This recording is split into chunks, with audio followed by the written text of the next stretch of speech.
thing he had was his pride. He really, like, you know, later on in the movie he says, you know, like, I'm a good man. Like, and I think that's a lot of the reason why he was so closed off, is because that's all he really had to, like, hold on to.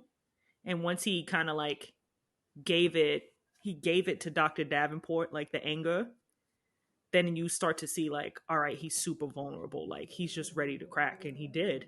Right.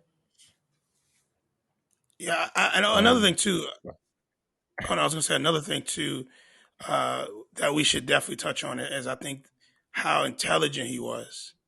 You know, he was studying all these languages, and he used to draw, and his intellect was at such a high level, and they bring it out.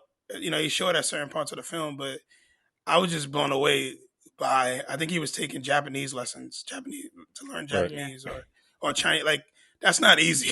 Yeah, That's not at an easy thing all. to do. And I was just really appreciative, and obviously, you know, now that I know it's based on a true story, I'm glad that that was something that they highlighted, because, you know, black men are smart. We are intelligent. Just because we go into the military, you know, a lot of times we go into these armed forces, people think we're going into it as a cop out.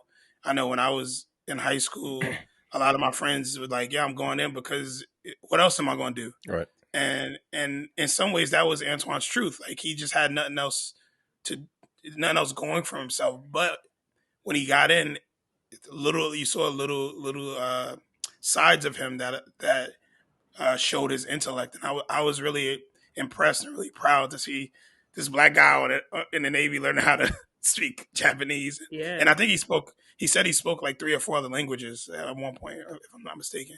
So Yeah. so that was really, really dope. Yeah, I think he probably knew, like, if I can change my circumstances, then, like, all the smarts I have, someone will see it and I can, like, improve myself. So he Right. changed his circumstances. Like, the only way he knew how. He said, I'm going to change my circumstances, and he did. Yeah, it's dope. I mean, I guess it's like, you know, going back, like, thinking about outlets, right? People who have, I mean, people who have frustration, people who have pain inside of them, you know, they find creative outlets to channel it into. He punched people in the face, but he also drew and did poetry. So, like, he was well Yeah. balanced. He was well rounded. And it was, and he was skilled at it too, right? Like, you know, he wrote amazing poetry. You know, there's that scene where he, like, reads the poem to Denzel, At which his was house, just yeah. beautiful. Like, damn, Did I you was like, know? damn. Like, did you know? Because I also looked this up too.